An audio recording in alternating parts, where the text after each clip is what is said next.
yang kami naikkan Bapa. Biar menjadi dupa yang harum bagi nama-Mu ya Tuhan Yesus. Terima kasih Bapa. Terima kasih Tuhan. Untuk setiap kebaikan-Mu Bapa. Yes, Tuhan Yesus. Mari jemaat Tuhan yang percaya. Oh Bapa, kita luar biasa. Sama-sama kita katakan amin. Haleluya. Shalom Bapak Ibu jemaat sekalian. Shalom. Haleluya. Sebelum kita mulai lebih jauh, kita akan membaca Kerindu GBI Gereja Bukit Jaya.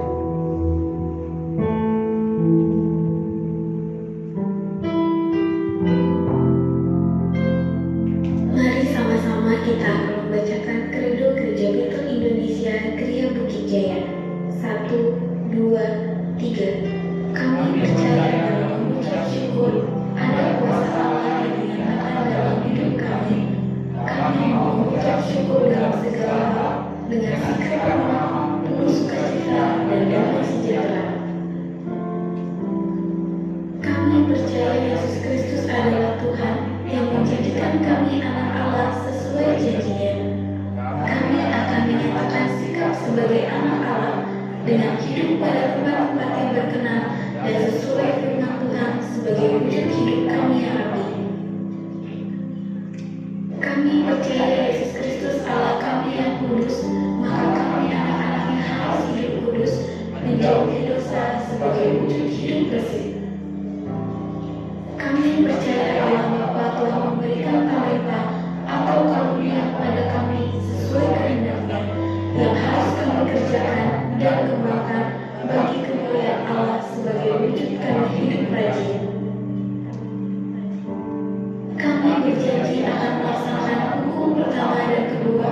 Kasihilah Tuhan Allahmu dengan segenap hatimu dan dengan segenap jiwamu dan dengan segenap akal budimu. Kasihilah sesamamu manusia seperti dirimu sendiri sebagai wujud merawat hubungan yang ada dan apa yang sudah ada pada kami. Dalam nama Yesus kami dimampukan. Amin.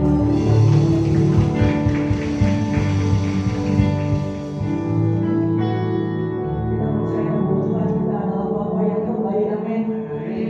Haleluya. Kita akan pujian.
Kristiani dibutuhkan sebuah ketaatan yang sungguh di hadapan Tuhan.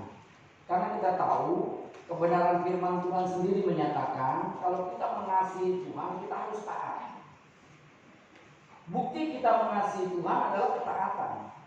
Di dalam Yohanes 14 ayat 15 jelas dikatakan firman Tuhan, barang siapa yang mengasihi aku, ia akan melakukan perintah-perintahku. Dengan kata lain, taat akan apa yang Tuhan perintahkan, bahwa ia akan nyata mengasihi Tuhan Yesus.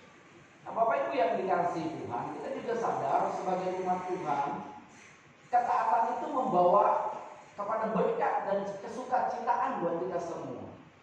Oleh karena itu kita butuh dan harus taat di dalam menjalankan kehidupan kekristenan kita.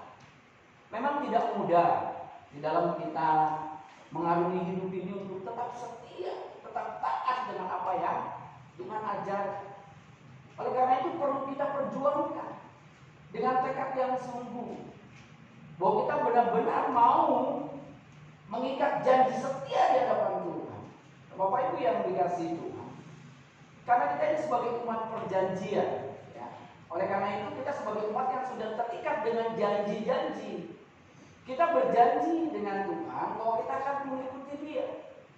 Dan janji itu sudah jelas dinyatakan, barang siapa yang mau mengikuti aku, dia harus memikul salib dan menyangkal diri. Itu sebuah janji sebenarnya. Oh iya saya mau, tapi sebuah janji. Nah, mari kita belajar. Ada faktor-faktor apa saja yang membuat kita tidak taat. Melalui raja yang pertama, yaitu Raja Israel yang bernama Saul, kita ingin belajar. Ada faktor-faktor yang membuat kita tidak taat, ya. Mari kita baca di dalam 1 Samuel 10 ayat 8. 1 Samuel 10 ayat 8 berkata demikian. Engkau harus pergi ke Gilgal mendahului aku, dan camkanlah, aku akan datang kepadamu untuk mempersembahkan mempersembahkan korban bakaran dan korban keselamatan.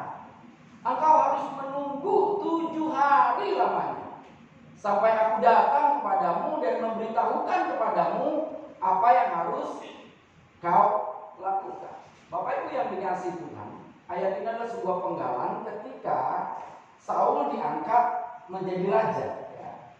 Kita lihat ayat yang pertama saya bacakan. Lalu Samuel mengambil buli-buli berisi minyak, dituangkannya ke atas kepala Saul, diciumlah dia sambil berkata, bukankah Tuhan telah mengurapi engkau menjadi raja atas umatnya Israel?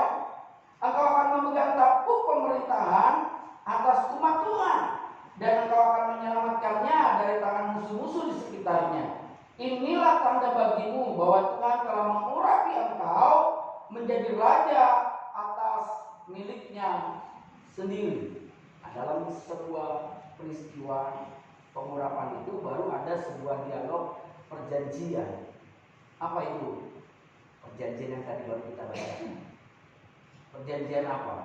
Yaitu ketika nanti dalam sebuah peperangan, ketika kamu ke Gilgal, perintahkan kau pergi ke Gilgal selama 7 hari, tunggu aku. Tunggu apa? Tunggu Nabi Samuel. Untuk apa? Untuk mengadakan persembahan korban bakaran dan korban keselamatan. Disuruh nunggu 7 hari. Bahkan kata-kata itu jelas dengan tegas. Perhatikan atau camkanlah. Sangat penting. Kalau kata camkanlah itu sesuatu yang harus diperhatikan dengan sangat. Dan jangan sampai tidak dilakukan. Dan kata-kata ini diucapkan. Dan saya yakin memang tidak ada sebuah peristiwa kata, ya saya akan lakukan, tapi saya yakin Samuel mengikat sebuah janji. Dan apa yang terjadi Bapak Ibu yang dikasih Tuhan? Mari kita lihat di dalam 1 Samuel 13. Judul perikopnya sudah jelas, ketidaktaatan Saul waktu orang Filistin datang menyerang. Ayat 1 yang saya bacakan. Saul berumur sekian tahun ketika dia menjadi raja. 2 tahun ia memerintah atas Israel. Saul memilih 3.000 orang dari antara orang Israel. 2.000 orang ada bersama-sama dengan Saul di Mikmas dan di pegunungan Betel. Sedang 1.000 orang ada bersama-sama dengan Yonatan di Gibea, Benyamin. Tetapi selebihnya dari rakyat itu disuruhnya pulang masing-masing ke kemahnya. Yonatan memukul kalah pasukan pendudukan orang Filistin yang ada di Geba, dan itu tersebar oleh orang Filistin. Karena itu Saul menyuruh meniup sangkakala di seluruh negeri, sebab pikirnya biarlah orang Ibrani mendengarnya. Pada saat itu terjadi peperangan dipimpin oleh anaknya Saul, Yonatan, dan pasukan dari orang Israel menang. Saul yang belum berperang ayahnya menyuruh pasukannya meniup sangkakala. Supaya apa? Supaya tersiar kabar kemenangan. Saya lanjutkan. Ayat 4. Demikianlah seluruh orang Israel mendengar kabar bahwa Saul telah memukul kalah pasukan pendudukan orang Filistin. Dan dengan demikian orang Israel dibenci oleh orang Filistin. Kemudian digerakkanlah rakyat itu untuk mengikuti Saul ke Gilgal. Adapun orang Filistin telah berkumpul untuk berperang melawan orang Israel dengan 3.000 kereta, 6.000 orang pasukan berkuda, dan pasukan berjalan kaki sebanyak pasir di tepi laut. Mereka bergerak maju dan berkemah di Mikmas di sebelah timur Bet-awen. Perhatikan Bapak Ibu Saudara sekalian. Ketika Saul begitu bangganya ada sebuah kemenangan, dia tiup. Tapi bukan musuh menjadi takut, malah musuh berusaha untuk berperang mengalahkan dia. Ya. Ayat 6. Ketika dilihat orang-orang Israel bahwa mereka terjepit sebab rakyat memang terdesak, maka larilah rakyat bersembunyi di gua, Keluk Batu, Bukit Batu, Liang Batu, dan Perigi. Malah ada orang Ibrani yang menyeberang arungan sungai Yordan menuju tanah Gad dan Gilead, sedang Saul masih di Gilgal dan seluruh rakyat mengikutinya dengan gemetar. Perhatikan Bapak Ibu, rakyatnya gemetar karena apa? Dikepung oleh orang-orang Filistin. Padahal dia sudah habis mengalami sebuah kemenangan. Selanjutnya ia menunggu perhatikan ayat ini ayat 8. Ia menunggu 7 hari lamanya sampai waktu yang ditentukan Samuel. Tetapi ketika Samuel tidak datang ke Gilgal, mulailah rakyat itu berserak-serak meninggalkan dia. Sebab itu Saul berkata, bawalah kepadaku korban bakaran dan korban keselamatan itu. Lalu ia mempersembahkan korban bakaran. Baru saja ia habis mempersembahkan korban bakaran, maka tampaklah Samuel datang. Saul pergi menyongsongnya untuk memberi salam kepadanya. Tetapi kata Samuel, apa yang telah kau berbuat? Jawab Saul, karena aku melihat rakyat itu berserak-serak meninggalkan aku, dan engkau tidak datang pada waktu yang telah ditentukan. Padahal orang Filistin telah berkumpul di Mikmas. Maka pikirku, sebentar lagi orang Filistin akan menyerang aku ke Gilgal. Padahal aku belum memohonkan belas kasihan Tuhan. Sebab itu aku memberanikan diri, lalu mempersembahkan korban bakaran. Kata Samuel kepada Saul, perbuatanmu itu bodoh. Engkau tidak mengikuti perintah Tuhan Allahmu yang diperintahkannya kepadamu. Sebab sedianya Tuhan mengokohkan kerajaan atas orang Israel untuk selama-lamanya. Bapak Ibu yang dikasihi Tuhan, sebuah pembelajaran bagi kita. Faktor-faktor ketidaktaatan yang dilakukan oleh Saul. Kalau tadi kita baca di dalam ayat 8, 7 hari sudah dia tunggu Nabi Samuel, namun dilihat belum datang. Janjinya ada di dalam ayat pertama yang saya bacakan di 1 Samuel 10 ayat 8. Jelas dinyatakan oleh Nabi Samuel, tunggu aku di Gilgal. Pergi dulu kamu ke Gilgal. Nanti tunggu 7 hari lamanya. Aku akan mempersembahkan korban bakaran dan korban keselamatan. Bapak Ibu yang dikasihi Tuhan, kalau kita perhatikan, seakan-akan Saul tidak melakukan kesalahan. Karena jelas di dalam ayat 8 dikatakan, jelas di sana dikatakan, saya baca ulang, ia menunggu 7 hari lamanya sampai waktu yang ditentukan Samuel. Ia memang sudah 7 hari, tapi belum sampai 8 hari, saudara. Betul? Tapi apa yang dilakukan oleh Samuel? Maaf, yang dilakukan oleh Saul. Saul sudah buru-buru, sudah ceroboh. Dia lakukan sebuah tindakan yang tidak sepatutnya dia lakukan. Karena dia sudah punya perjanjian. Suruh tunggu 7 hari lamanya. Dan nanti di sana Nabi Samuel akan membakar korban bakaran, korban keselamatan. Tapi Saul saat itu tidak sabaran, saudara. Kenapa dilihat tidak sabaran? Karena ketika dia habis selesai membakar, dia lakukan hal itu, saudara. Karena memang dia pikir, saudara, Samuel tidak datang dan dia membutuhkan pertolongan Tuhan. Dan mungkin juga dia pikir saat itu nanti orang Filistin akan menyerang, padahal belum diserang. Dan jelas dikatakan dia membutuhkan pertolongan Tuhan. Dan dia lakukan yang namanya ketidaksabaran. Dia tidak sabar menanti apa yang sudah dijanjikan. Dia tidak taat menepati apa yang sudah ditetapkan. Bapak Ibu yang dikasihi Tuhan, inilah sebuah langkah atau faktor ketidaktaatan yang diperlihatkan oleh Raja Saul. Dan seringkali kita juga tidak taat karena kita tidak sabaran. Kita diajarkan mengiring Tuhan dalam sebuah proses panjang. Namun seringkali kita memburu-buru, saudara. Tidak salah kita minta pertolongan Tuhan. Kita sebagai umat Tuhan membutuhkan pertolongan Tuhan. Kita sebagai umat Tuhan perlu bersandar kepada tangan Tuhan saja. Namun kita tetap harus sabar. Raja Saul tidak sabar. Dia pikir dengan tangannya dia bisa memohon pertolongan Tuhan. Namun dia lupa ada sebuah aturan. Korban bakar, korban keselamatan hanyalah yang dilakukan oleh seorang imam. Betapa seringnya kita sebagai anak-anak Tuhan, kita lalai dengan sebuah perjanjian. Kita lalai dengan apa yang menjadi sebuah ikatan kita sebagai umat-umat percaya. Bahwa kita harus menanggalkan ego kita. Kita harus menanggalkan keakuan kita. Kita harus berani pikul salib. Dan ada waktunya yang terbaik buat kita, yang Tuhan rancangkan. Namun seringkali kita tidak sabar. Kita ingin cepat-cepat. Ingin cepat-cepat dapat pertolongan Tuhan. Sehingga kita melakukan hal yang tidak berkenan di hadapan Tuhan.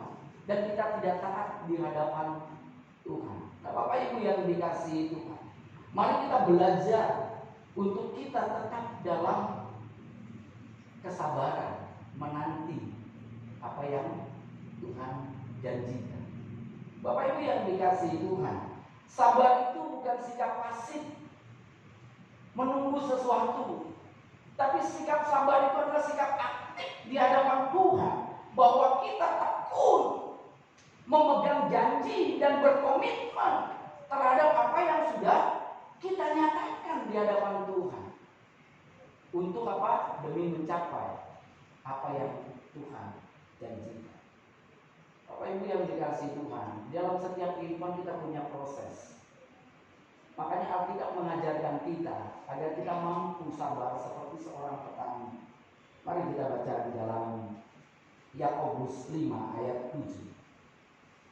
Yakobus 5 ayat yang ke-7. Demikian firman Tuhan.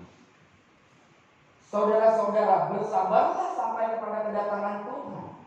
Sesungguhnya petani menantikan hasil yang berharga dari tanahnya, dan ia sabar sampai telah turun hujan musim gugur dan hujan musim semi. Nah, Bapak Ibu yang dikasihi Tuhan, ini menggambarkan sebuah proses bagaimana kita harus tunggu waktunya, tunggu musimnya. Kita harus tekun dalam menghadapi setiap permasalahan yang memang harus kita hadapi, bukan dengan pola pikir kita, bukan dengan sandaran pengertian kita, tapi kita mau taat terhadap apa yang sudah kita nyatakan dan sudah Tuhan janjikan. Bapak Ibu yang dikasihi Tuhan, dikasih percontohan tentang petani. Ada waktunya membajak, betul? Ada waktunya menanam, ada waktunya menuai. Namun seringkali banyak di antara kita ingin cepat-cepat menuai. Kita tidak lagi ingin membajak. Kita tidak lagi mau menanam. Kita maunya cepat-cepat dapat berkah. Sehingga kita menjadi orang-orang yang tidak taat di hadapan Tuhan. Kita melanggar apa yang kita sudah janjikan di hadapan Tuhan. Kita lupa apa yang Tuhan perintahkan. Seperti Raja Saul, dia lupa apa yang diperintahkan sang nabi yang bernama Samuel. Tunggu 7 hari, pergi kau ke Gilgal. Namun apa yang dilakukan? Memang sudah 7 hari, tapi dia lupa 7 hari itu belum tergenapi atau belum lewat. Dia pikir nabinya bohong. Dia pikir nabinya tidak datang, sehingga dia melakukan yang tidak selayaknya dia lakukan. Begitu juga kita sebagai anak-anak Tuhan. Seringkali bagian Tuhan kita ambil porsi. Kita tidak sabaran mengatasi sesuatu permasalahan. Kita mau cepat-cepat. Di dalam Yakobus 5 kita diajarkan untuk bertekun seperti Nabi Yunus. Kita tahu bagaimana Yunus mengalami sebuah proses penderitaan.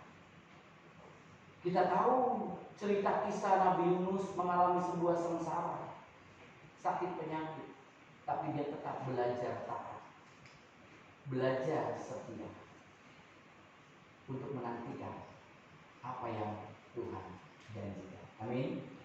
Nah, kita mau belajar Bapak Ibu, jangan jadi orang yang tidak sabaran. Tadi saya katakan, sabar itu bukan sekedar sikap pasif menunggu. Sabar itu adalah sikap aktif.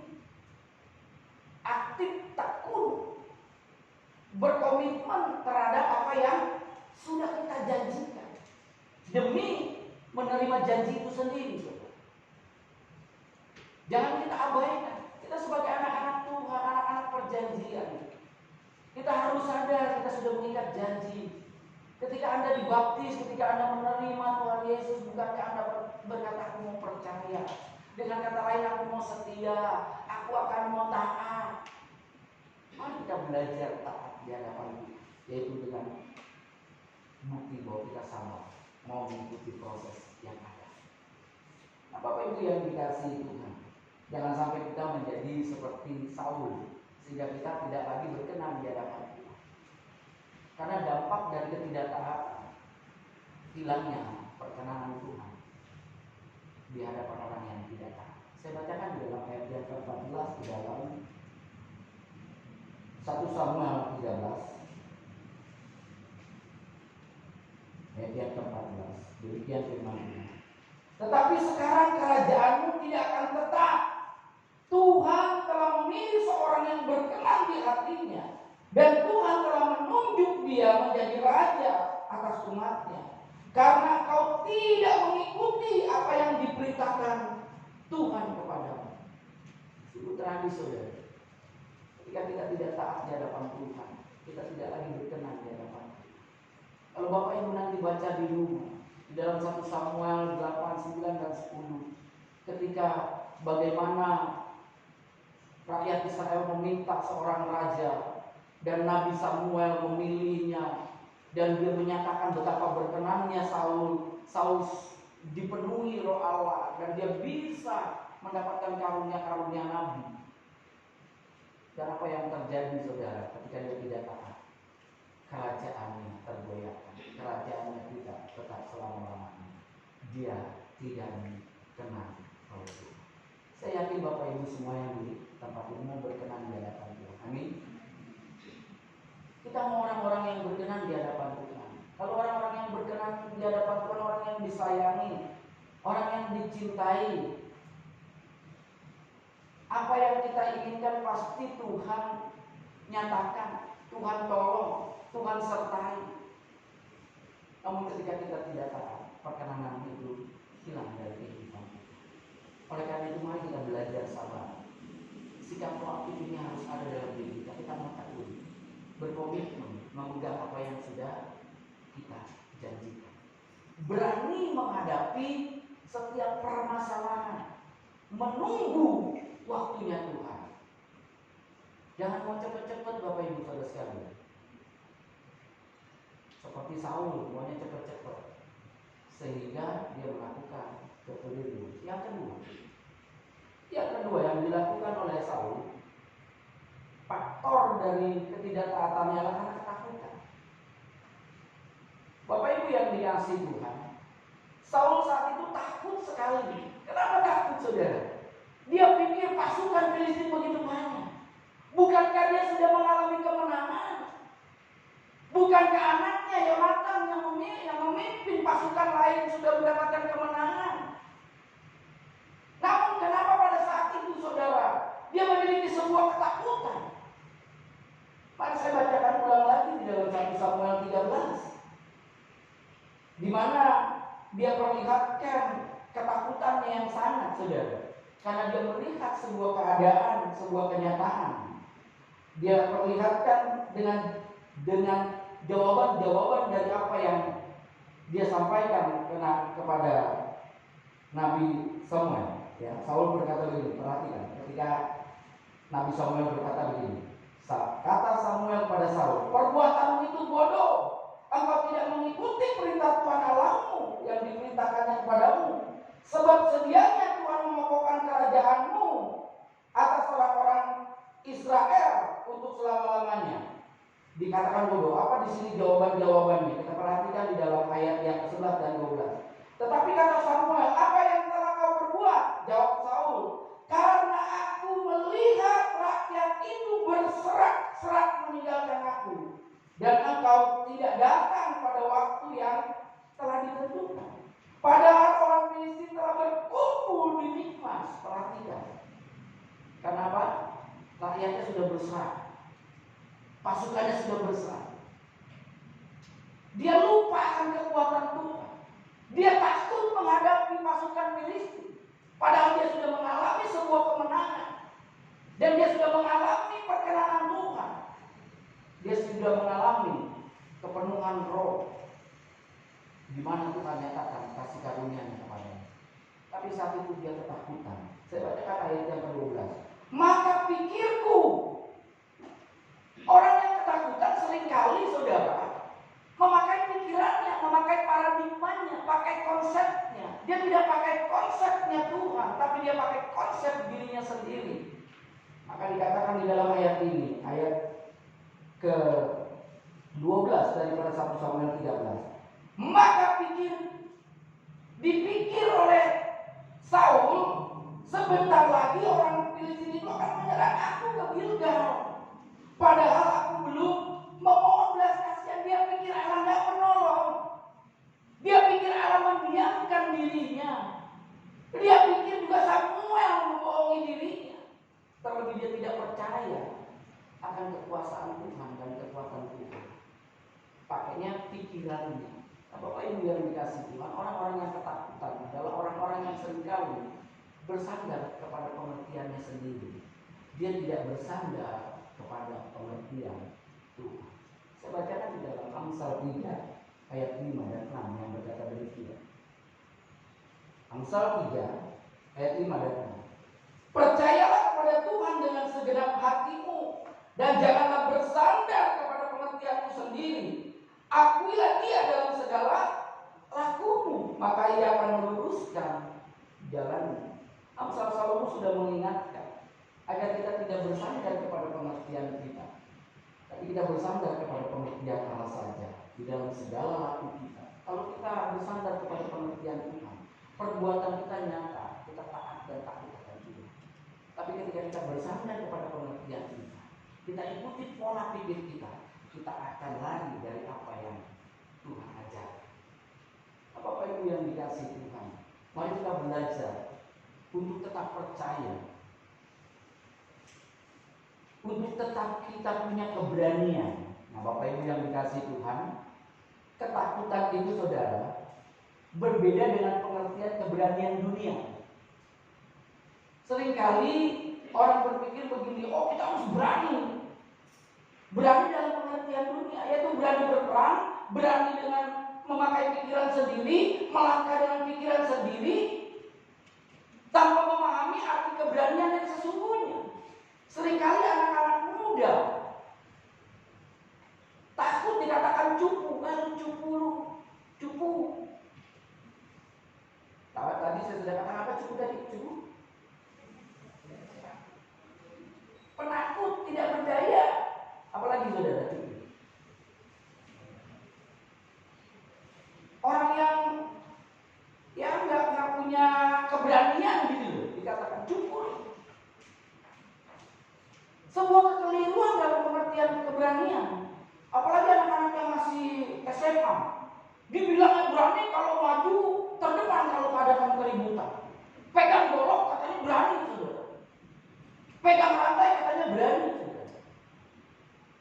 Bapak Ibu yang dikasih Tuhan, saya berani berkata begitu. Memang saya lulusan dari SMA 7 Negeri Gambir yang setiap per semester, saya katakan setiap per semester itu selalu ribut saudara. Anak-anak muda tuh kalau merasa hebat begitu, udah paling depan, berantem, gitu kan. Sama sekarang tawuran begitu saja, udah merasa paling hebat. Saya juga baru sadar sekarang, dulu suka ikutan juga. Mohon diampunkan lah, tapi jangan diikuti. Seringkali kita punya pengertian yang keliru. Dan kita juga seringkali, oh ya harus berani lawan. Gak usah takut sama COVID, harus berani. Sehingga kita melalaikan apa yang harus ikuti sebuah aturan. Disuruh pakai masker nggak perlu, COVID nggak ada. Saya waktu itu ke salah satu daerah, hanya saudara, saya nggak lihat orang pakai masker, saya ngobrol. Karena saya merasa asing sendiri pakai masker. Pak nggak pakai masker, di sini nggak ada COVID Pak. Di sini nggak ada COVID Pak. Apa yang saya ingin sampaikan, seringkali keberanian itu disalahartikan. Tuhan mengajarkan tidak boleh takut. Apa sih arti keberanian di dalam kebenaran firman Tuhan? Keberanian adalah tindakan tetap teguh berpegang kepada kebenaran. Saya ulangi saudara. Keberanian adalah tindakan tetap teguh berpegang kepada kebenaran. Keberanian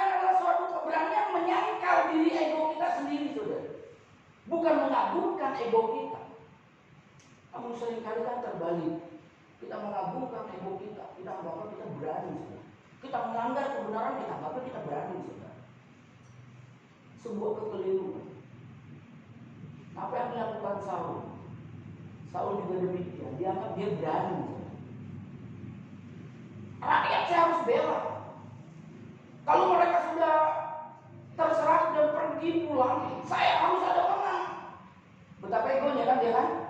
Dia lupa akan sebuah janji. Dia lupa akan sebuah aturan bahwa persembahan bakaran dan korban keselamatan itu harus dilakukan oleh seorang nabi.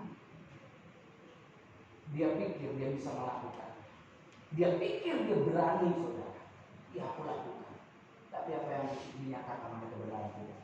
Kamu bodoh. Betapa sering kita juga tidak sadar bahwa kita jadi orang-orang bodoh.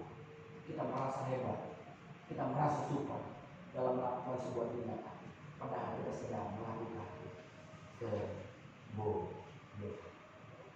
tanpa kita sadar. Betul apa betul?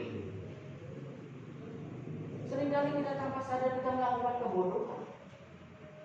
Contoh kecil aja di dalam setiap kehidupan bermasalah yang kita harus hadapi, kita harus berani menghadapi permasalahan. Tidak boleh kita takuti. Takut seringkali keberanian itu salah arti. Contoh konkret lah, ya. Ketika kita menghadapi sebuah permasalahan hutang piutang, oke lah Anda hutang dalam kartu kredit, ya. Karena merasa berani, udah lawan apa tuh debt collector atau bagaimana gitu kan merasa berani. Oh saya berani. Padahal sebuah kebodohan. Kenapa saya katakan sebuah kebodohan? Sebenarnya bisa diselesaikan oleh jalur hukum yang ada dan dia berani bertanggung jawab. Bukan menonjolkan siapa diri.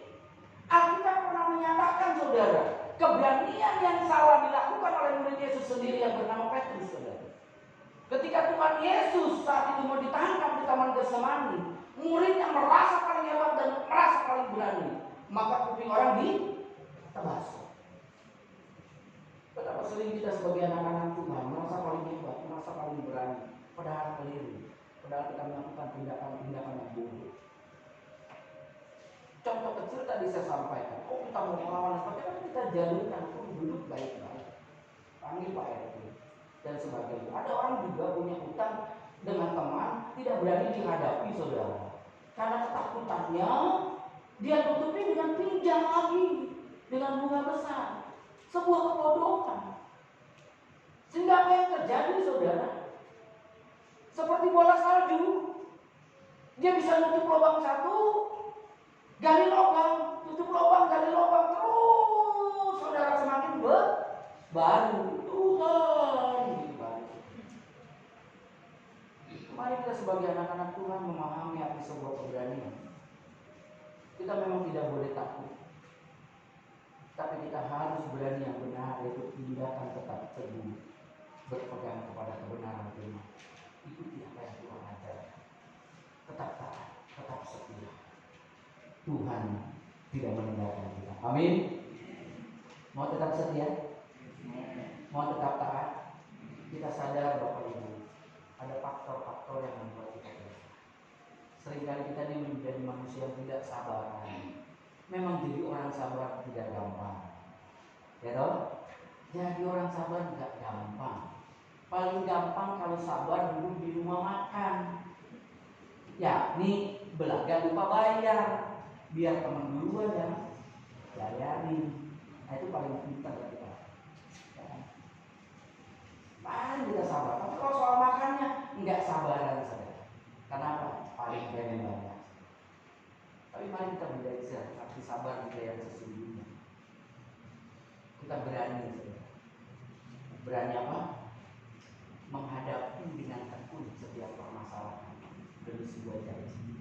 Kita juga harus berani dengan pengertian yang benar, berani melakukan tindakan tetap teguh berpegang kepada kebenaran firman.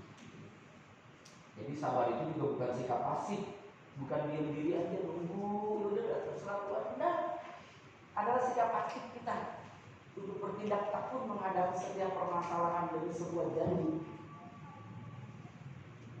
Sikap keberanian juga itu bukan menonjolkan keangkuhan diri kita, kehebatan diri kita, tapi kita mau berpegang teguh kepada kebenaran firman Tuhan.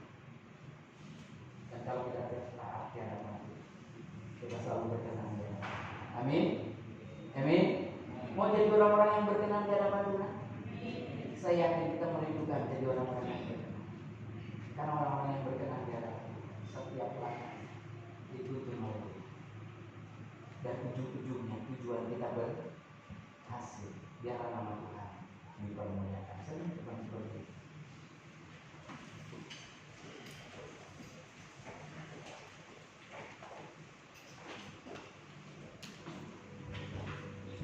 Mari kita berdoa. Terima kasih Tuhan untuk kebenaran firman. Kami sadar Tuhan, ada faktor yang membuat kami tidak taat kepada apa yang Kau perintahkan, yakni ketidaksabaran kami, ketakutan kami melihat sebuah realita.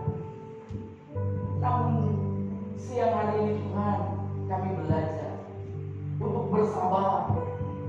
Kami belajar untuk memiliki sebuah keberanian, berpegang teguh kepada kebenaran firman-Mu, agar kami menjadi orang-orang yang taat dan berkenan. Dan hamba percaya kami yang mendengarnya dalam berkat, dalam penyertaan. Terima kasih Bapak. Dalam nama Yesus kami berdoa dan mengucap syukur. Yang percaya katakan amin. Tuhan Yesus memberkati.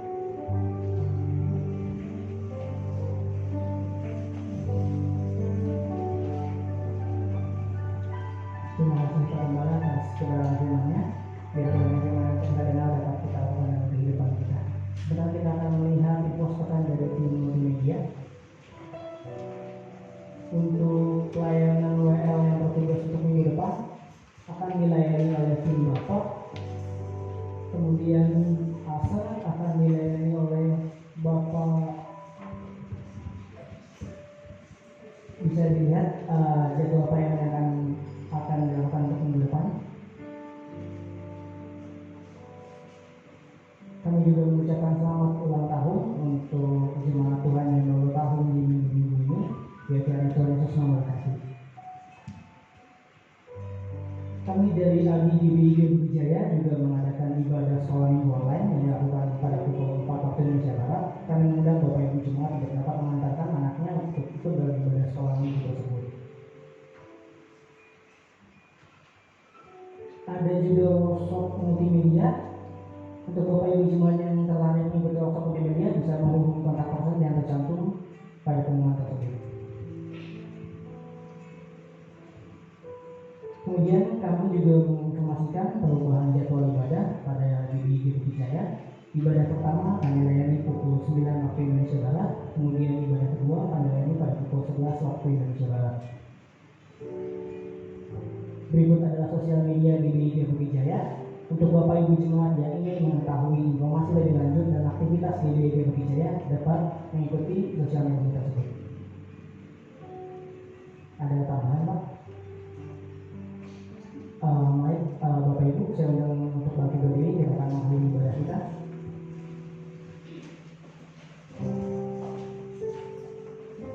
Terima kasih Tuhan Yesus. Besar aku Tuhan.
Yesus. Kami dapat menjadi pelaku-pelaku firman-Mu yang luar biasa Bapa, dan melalui kehidupan kami Tuhan, kami dapat menjadi sumber berkat bagi orang lain Bapa. Tuhan, saat ini Bapak kami rindu berdoa untuk Bapak Gembala Sidang kami Tuhan, Bapak Pendeta Ridwan Kurniawan Bapak. Bapak biarlah kiranya Tuhan Yesus Engkau memberkati beliau lebih heran lagi Tuhan Yesus. Berkati beliau dalam pelayanannya Tuhan, berkati beliau dalam kesehatannya, berkati beliau dalam pekerjaannya Bapak. Biarlah kiranya Tuhan Yesus apapun yang diinginkan oleh Bapak Gembala kami Tuhan Yesus, apa yang dia cita-citakan Tuhan dapat terlaksana sesuai dengan kehendak-Mu ya Bapak. Tuhan berkati kehidupan Bapak Gembala kami Tuhan, agar kemanapun beliau pergi Tuhan, beliau dapat menjadi sumber berkat bagi semua orang Tuhan Yesus. Dan melalui kehidupannya Tuhan akan ada banyak orang yang melihat kasih-Mu yang luar biasa Bapak. Berkati beliau Tuhan sebagai suami yang luar biasa Tuhan, Bapak yang bijaksana Tuhan untuk anak-anaknya Bapak. Kami percaya Tuhan Yesus kasih-Mu menyertai Bapak Gembala Sidang kami Tuhan Yesus. Kami juga rindu berdoa Tuhan untuk Ibu Gembala kami Tuhan, untuk Ibu Chandra Yuki Tuhan. Jadikan beliau Tuhan sebagai ibu yang penuh kasih Tuhan Yesus, istri yang bijaksana Tuhan, penolong yang hebat bagi Bapak Gembala kami Tuhan Yesus. Biarlah kiranya Tuhan Kau memakai kehidupan Ibu Gembala kami semakin heran lagi ya Bapak. Biarlah kiranya Tuhan melalui kehidupannya Tuhan, semua orang dapat melihat kasih-Mu yang luar biasa Tuhan. Jadikan Ibu Gembala kami menjadi sumber berkat dimanapun dia berada Bapak. Terima kasih ya Tuhan Yesus. Kami juga rindu berdoa untuk kedua anaknya Tuhan Yesus, untuk Rivaldi dan juga Renha Tuhan. Engkau yang melihat kedua anak muda ini Tuhan. Biarlah kiranya Tuhan Yesus masa muda mereka Engkau yang tuntun Tuhan Yesus. Engkau yang menjamah mereka Tuhan Yesus. Ajar mereka menjadi pribadi yang lebih luar biasa lagi Tuhan. Kami menyerahkan masa depannya ke dalam tangan-Mu Tuhan. Kami percaya Tuhan Engkau menaungi mereka Tuhan. Engkau melindungi mereka Tuhan Yesus. Apapun yang mereka cita-citakan Tuhan, biarlah kiranya Tuhan terjadi sesuai dengan apa yang Kau kehendaki ya Bapak. Jauhkan mereka Tuhan dari pergaulan-pergaulan yang jahat Bapak. Jadikan mereka Tuhan dari masa muda mereka Tuhan menjadi anak-anak yang setia dan takut akan Engkau Bapak. Kami percaya Tuhan Yesus kasih-Mu Bapak, berkat-Mu yang luar biasa Tuhan tercurah untuk keluarga Bapak Gembala kami ya Tuhan Yesus. Pada saat ini Tuhan kami juga rindu berdoa Tuhan untuk para pelayan di tempat ini Tuhan Yesus, terutama yang mengambil bagian pada hari ini Bapak. Bapak, jika seandainya Tuhan kehidupan kami masih belum layak di hadapan-Mu Bapak, ampuni kami Tuhan, ampuni kami Bapak. Ajar kami dari hari ke hari kami Tuhan untuk menjadi pribadi yang lebih luar biasa lagi Tuhan. Ajar kami Tuhan untuk menjadi pelayan-Mu yang lebih luar biasa lagi, luar biasa lagi Bapak. Bapak berkati kami Tuhan Yesus dalam pekerjaan kami Tuhan, dalam pendidikan kami Tuhan Yesus, dalam lingkungan kami Tuhan, dalam keluarga kami Bapak. Jadikan kami bahwa pelayan-pelayan-Mu Tuhan menjadi sumber berkat bagi semua orang Tuhan. Biarlah kiranya Tuhan Yesus kehidupan kami Bapak dapat mencerminkan kasih-Mu yang luar biasa ya Tuhan Yesus. Kami percaya Bapak Engkau menyertai kami Tuhan, Engkau memberkati kami Tuhan para pelayan di tempat ini ya Bapak. Saat ini Tuhan kami juga rindu berdoa Tuhan untuk jemaat-jemaat di tempat ini Bapak. Apapun yang menjadi pergumulan kami saat ini Tuhan, sakit penyakit Tuhan, pergumulan ekonomi Tuhan Yesus, jodoh pekerjaan apapun itu Tuhan, kami bawa ke dalam tangan-Mu Tuhan Yesus. Kami percaya Engkaulah Raja kami yang hebat Tuhan Yesus. Engkaulah penolong kami yang luar biasa Tuhan. Ketika Engkau telah menetapkannya Tuhan Yesus, maka tidak ada satupun yang dapat menghalanginya Tuhan Yesus. Pertolongan dan pertolongan yang luar biasa Tuhan Yesus. Yang sakit Engkau sembuhkan Bapak, yang dalam masalah ekonomi Engkau yang pulihkan Tuhan Yesus. Kami percaya Engkau menjamah kami pribadi lepas pribadi Tuhan Yesus. Sebesar apapun pergumulan kami Tuhan, kami percaya Bapak bahwa Tuhan kami lebih besar daripada masalah kami Tuhan Yesus. Terima kasih Bapak. Terima kasih Tuhan. Kami juga rindu berdoa Bapak untuk gereja-Mu di tempat ini Tuhan, GBI Gereja Bukit Jaya Tuhan. Kalau rumah ini boleh berdiri Tuhan Yesus, karena kasih-Mu yang luar biasa Tuhan, bukan karena kekuatan kami Bapak. Berkati rumah ibadah-Mu ini Tuhan Yesus, berkati GBI Gereja Bukit Jaya Tuhan untuk menjadi semakin luar biasa lagi Tuhan. Biarlah kiranya Tuhan Yesus, apapun yang menjadi keperluan daripada gereja-Mu di tempat ini Tuhan, Engkau yang mencukupkan ya Bapak. Karena kami percaya Tuhan, Engkau Tuhan kami yang luar biasa Bapak. Tidak kami bersarah kepada-Mu Tuhan Yesus, tidak kami percaya bahwa janji-Mu adalah luar biasa Tuhan. Tidak ada satupun yang dapat menghalanginya ya Bapak. Ya Tuhan Yesus yang baik Tuhan, biarlah kiranya Tuhan Yesus dari GBI Gereja Bukit Jaya Tuhan, akan ada banyak jiwa-jiwa yang dimenangkan di tempat ini Tuhan Yesus. Setiap harinya Tuhan akan ada banyak jiwa-jiwa yang datang ke tempat ini Tuhan untuk memuji dan memuliakan nama-Mu Bapak. Jadikan gereja ini Tuhan Yesus menjadi berkat untuk lingkungan di sekitarnya ya Bapak. Terima kasih ya Tuhan Yesus, terima kasih Bapak. Kami juga ingin berdoa untuk bangsa kami Tuhan, bangsa Indonesia Bapak. Tuhan, kalau Engkau menetapkan para pemimpin di negeri kami Tuhan Yesus, dari Bapak Presiden Tuhan Yesus, Bapak Wakil Presiden Tuhan, para menteri Tuhan Yesus, anggota DPR, MPR, sampai dengan pejabat yang terendah dan RT RW Bapak. Kami percaya Bapak, mereka adalah pemimpin yang telah Engkau letakkan Tuhan Yesus. Tuntun mereka Bapak, naungi mereka Bapak, agar setiap kebijakan yang mereka lakukan Tuhan adalah untuk kepentingan semua orang Bapak. Kami percaya Tuhan Yesus, mereka adalah pemimpin yang telah Engkau letakkan bagi negeri kami ya Tuhan Yesus. Biarlah kiranya Tuhan Engkau yang menjagai mereka Bapak, memberikan hikmat kepada mereka ya Tuhan Yesus. Bapak, kalau sampai saat ini Tuhan di negeri kami ini Indonesia Bapak, masih ada banyak orang Tuhan Yesus yang belum mengenal Engkau sebagai Juru Selamat Bapak. Kami rindu untuk berdoa ya Tuhan Yesus. Biarlah kiranya Bapak akan ada semakin banyak hamba-hamba-Mu Tuhan Yesus yang mengambil bagian untuk melakukan pemulihan Bapak. Biarlah kiranya Tuhan Yesus setiap harinya Tuhan akan ada banyak jiwa-jiwa yang dimenangkan Tuhan Yesus. Dan pada akhirnya Tuhan Yesus, Indonesia akan penuh dengan kemuliaan-Mu Bapak. Indonesia akan penuh dengan orang-orang yang memuji dan menyembah nama-Mu ya Tuhan Yesus. Kami percaya Tuhan, ketika Engkau menginginkannya Tuhan Yesus, ketika Engkau menetapkannya Tuhan Yesus, tidak ada satupun yang dapat menghalanginya ya Bapak. Karena Engkau Raja kami yang terbesar Tuhan Yesus. Kami menyerahkan semua doa-doa kami ke dalam tangan-Mu Bapak. Karena kami percaya Tuhan, janji-Mu adalah yang luar biasa Tuhan Yesus. Janji-Mu adalah yang indah dan tepat pada waktunya ya Bapak. Sebentar Tuhan Yesus, kami mau mengakhiri ibadah kami ini Bapak. Biarlah Tuhan Yesus Engkau melindungi kami Bapak, agar kami dapat sampai ke rumah kami dengan selamat tanpa kekurangan suatu apapun juga Bapak. Namun sebelum kami pulang Tuhan, kami rindu untuk menerima berkat yang daripada-Mu. Terima kasih Tuhan untuk penyertaan-Mu dalam ibadah kami. Kami percaya setiap apa yang kami lakukan Tuhan berkenan di hadapan-Mu, dan Engkau memperhitungkan setiap jeri lelah kawan sekerja-Mu, para pemain musik, WL, singer, operator dalam berkat-Mu, dan seluruh sidang jemaat-Mu dalam penyertaan dan berkat-Mu. Terima kasih Bapak, terima kasih. Nanti sidang jemaat yang dikasih, siapkan hati dan angkat kedua tangan kita menerima berkat. Tuhan memberkati engkau dan melindungi engkau. Tuhan Allah menyinari wajahnya kepadamu dan memberikan engkau kasih karunia. Tuhan Allah menghadapkan wajahnya kepadamu dan memberikan engkau damai sejahtera.